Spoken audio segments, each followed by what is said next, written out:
Muchas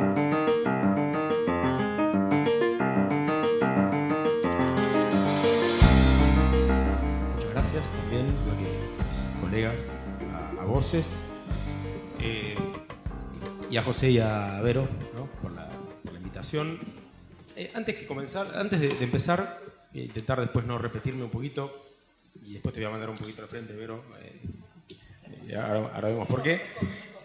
Una cuestión, el tema del título, ¿no? Esto de la influencia del deporte en la sociedad, ¿no? Es un título complicado, ¿no? No importa por qué está así.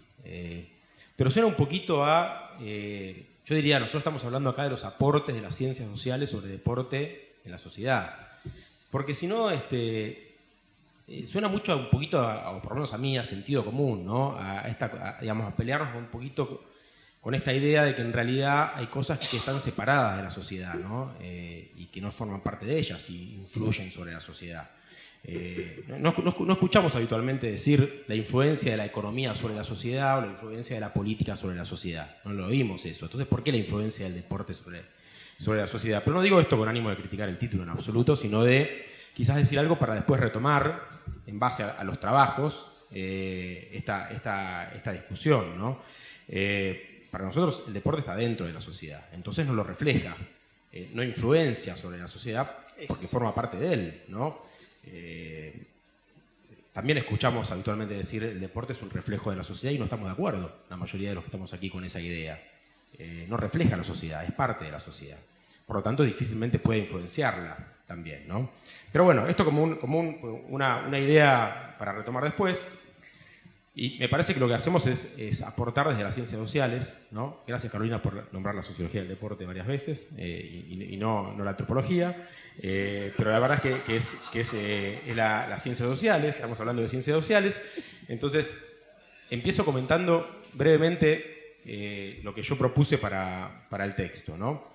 Que tiene que ver con la idea también muy común en ciencias sociales de hacer visibles ciertos actores, habitualmente secundarios o poco importantes, como son los hinchas de fútbol, o estigmatizados, ¿no? El caso de las barras, en mi caso, tomando el concepto de hinchas militantes, que es un concepto que viene ya de Archetti, Pablo, María Verónica, Sodo, ¿no? Que he trabajado, y trabajándolo en dos conceptos, ¿no? En dos interrelacionados. Por un lado, el de los significados y las prácticas a nivel de estos hinchas emotiva y pasional, ¿no? Que hacen en términos emotivos y pasionales en sus prácticas.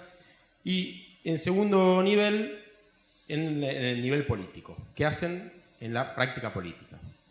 El primero para discutir o pensar o analizar posibles cuestiones respecto de algo que podemos llamar comunitarismo, sociatelismo, ¿no? La vieja discusión entre comunidad y sociedad, modernidad también, ¿no? Es decir, cómo estos hinchas militantes realizan determinadas cuestiones que uno puede poner bajo el ala de lo sentimental, ¿no? Y que se ve concretamente en eso que ellos llaman la fiesta en la tribuna, ¿no? Lo que hacen cuando juega el equipo.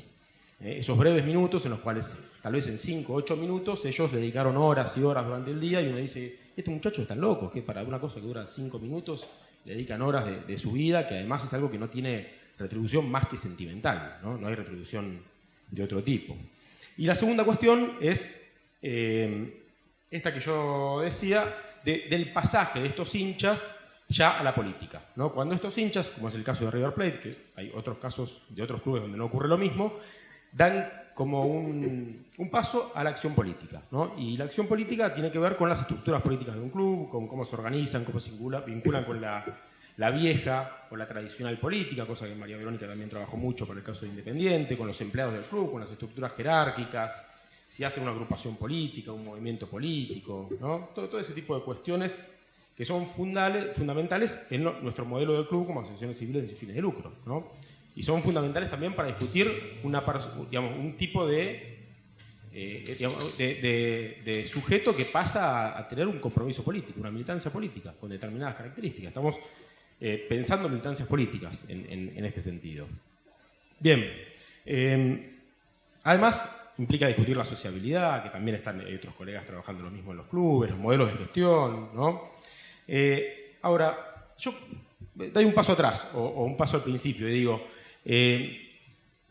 todos nuestros trabajos, y los que los voy a comentar muy brevemente ahora, también parten de la discusión, para mí ficticia, entre dividir, en esta división entre sociedad e individuo, ¿no? En esta división intelectual que hacemos entre algo que llamamos sociedad y algo que llamamos individuo, como si pudiésemos separarlos, ¿no? Definitivamente. Y de alguna manera los trabajos presentados, me parece, acá en Voces en el Fénix, que es Voces en el Fénix y no del Fénix, por eso decimos voces, me parece, para no confundirnos, lo digamos voces, pero lo digo así anotado. Me parece que en esta cuestión hay dos cuestiones que sí querría nombrar. Una, aunque no le guste a José, es Bourdieu. ¿Por qué Bourdieu? Porque hay un campo del deporte. Nosotros trabajamos sobre el campo del deporte, ¿no? Y Bourdieu trabaja el tema de los campos y vamos y lo citamos al final, aunque después lo critiquemos.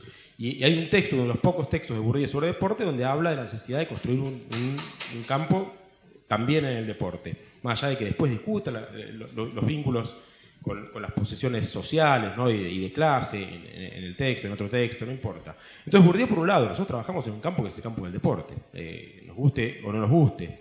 Y construimos ese campo. Y el otro autor es nuestro viejo y conocido Norbert Elias, no para discutirlo o traerlo vinculado a la cuestión de la violencia en el fútbol, que no nos interesa, me parece, en este caso, pero sí para que cuando discutimos la cuestión entre la sociedad y el individuo, que después aparece en la mayoría de los trabajos, bajo diferentes formatos, podemos pensar, Elías discute esto de que hay algo llamado sociedad e individuo, y que podemos mirar la sociedad por un lado y el individuo por otro.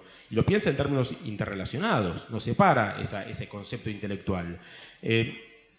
Podemos pensar si efectivamente la idea de Elías de que los deportes son escenarios miméticos, al igual que otros escenarios, ¿no? El teatro, la música, el ocio, y como esos escenarios miméticos que nos permiten recrear eso que alguna vez sentimos y que como no sentimos más en nuestras vidas rutinarias y aburridas de toda la vida y de todos los días, en los cuales estamos acorazados por un lado por el Estado en un proceso histórico, pero después por nuestras propias corazas internas. Cuando tenemos ese espacio en el deporte o en estos otros escenarios miméticos, ahí nos liberamos, ¿no? Con aprobación social, ¿no? Ahí liberamos nuestras pulsiones, ahí podemos decir lo que sentimos, podemos cantar, gritar, hacer poco, ¿no? Termina ese momento y nos volvemos caminando a nuestra casa, nos tomamos el colectivo, agarramos el auto, no decimos nada malo, no puteamos, ¿no? Bueno, esa idea, ese concepto de escenario mimético, ¿sigue funcionando o no en nuestras sociedades actuales? Tal cual lo pensó en su momento Elías. Bueno, ¿por qué planteo esto? Porque me parece que hay una vinculación con lo primero que dije y ahora vuelvo a los trabajos y acá sí la voy a mandar un poquito al frente a Vero, porque ayer a la noche Vero me dijo, bueno, yo voy a hablar de tales los que leí, que lo va a hacer ahora cuando terminemos, entonces yo voy a hablar de los que ella no me dijo, digamos, ¿no? O brevemente voy a citar lo que ella no me comentó, en una idea entre los dos de citar a todos los autores. Me parece que estas cuestiones que yo nombro, cuando vemos, por ejemplo, el texto de Juan Brans, está muy claro para el rugby, ¿no? Que es lo que Juan trabaja respecto de lo que expresa el rugby como práctica, los gentlemen, la vieja idea del fair play, del gentleman y de los caballeros vueltos animales, ¿no? Bravíos, el honor, el cuerpo, la virilidad, la distinción de clase, la cuestión de las jerarquías, ¿no? Todo eso está muy claro en el trabajo de Juan, pero me parece inevitable no relacionarlo con el trabajo de Rodolfo Giuliano.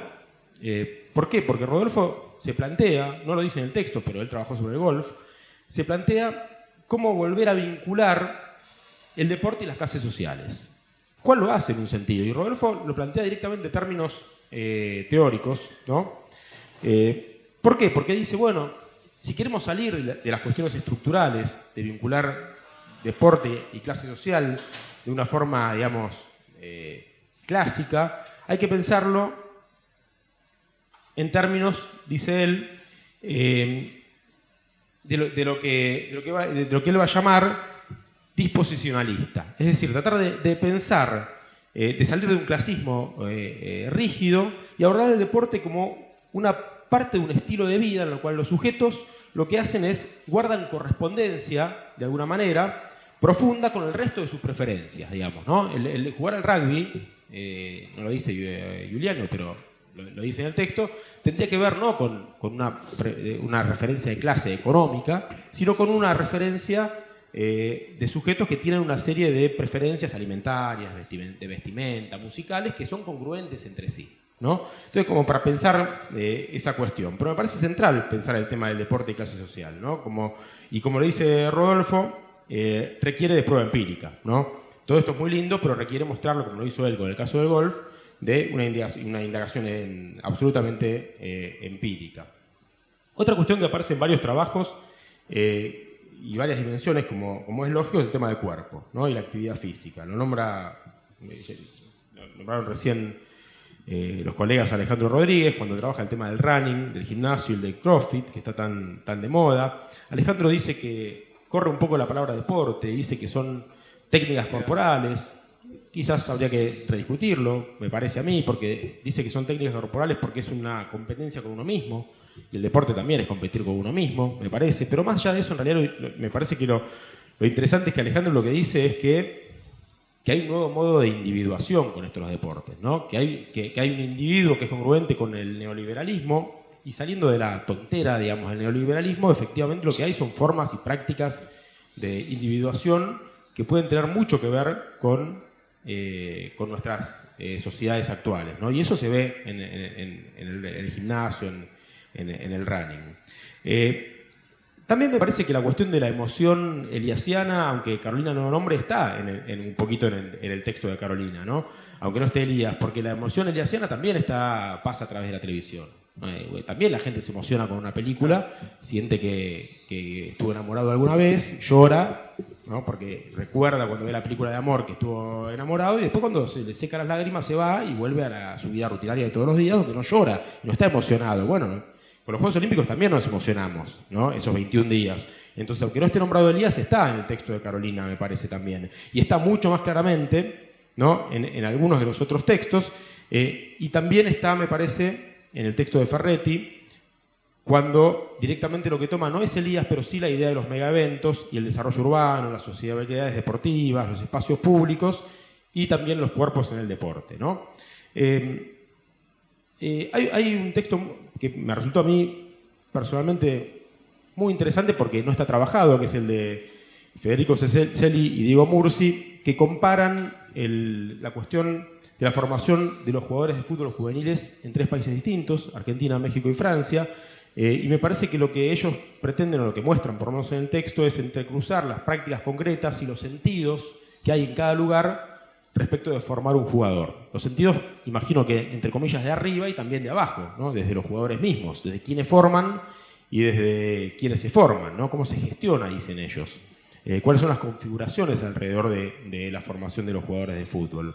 Y también hablando de fútbol está, como también dijimos en la mesa, los trabajos sobre violencias, ¿no? El de Buchelato y José. Ellos sí trabajan claramente de manera eliasiana, no digo forzando un poquito la relación, pero sí diciendo que las artes marciales mixtas y el accionar de las barras que tanto trabajaron los chicos tienen algo en común, que es que efectivamente hay cada vez menos violencia. Y aunque parezcan violentos, en realidad son deportes que buscan, ¿no? La violencia del fútbol y las artes marciales mixtas buscan controlar esa violencia, ejercerla controlándola cada vez más, no haciéndola racional, haciéndola entendible. Y en la misma línea me parece que también Nicolás Cabrera actualiza y discute el escenario de la violencia en el fútbol en los últimos años, con los viejos actores y los nuevos actores, las disposiciones legales, y Javier Silifant hace exactamente lo mismo, pero más desde el punto de vista de la construcción mediática de los últimos tiempos en la violencia en el fútbol. Bueno, voy terminando, así no aburro más, solamente un par de comentarios. Iba a hacer una referencia un poquito extensa al trabajo de Pablo Chigaradowski, pero la hicieron también los chicos. Es el único que trabaja, por un lado históricamente, como trabajó Pablo, la cuestión de la educación física en Argentina, pero esta vez le agrega, incluso tratando de venir hasta la actualidad, la cuestión de la formación sobre lo correcto y lo incorrecto en los cuerpos femeninos, ¿no? En la educación física y en el deporte, qué es apto, qué no es apto. Y sí termino diciendo, o por lo menos arriesgando, ¿no? No hay trabajos, estamos en Fénix, no tenemos, yo por lo menos no conozco, no es que no hay trabajos que piensen la cuestión de la economía en el deporte, ¿no? Cuando los hay en todos lados del mundo. El deporte se dice lo podría afirmar, la segunda industria del mundo, o la tercera industria del mundo, ¿no? Después de la industria de las armas.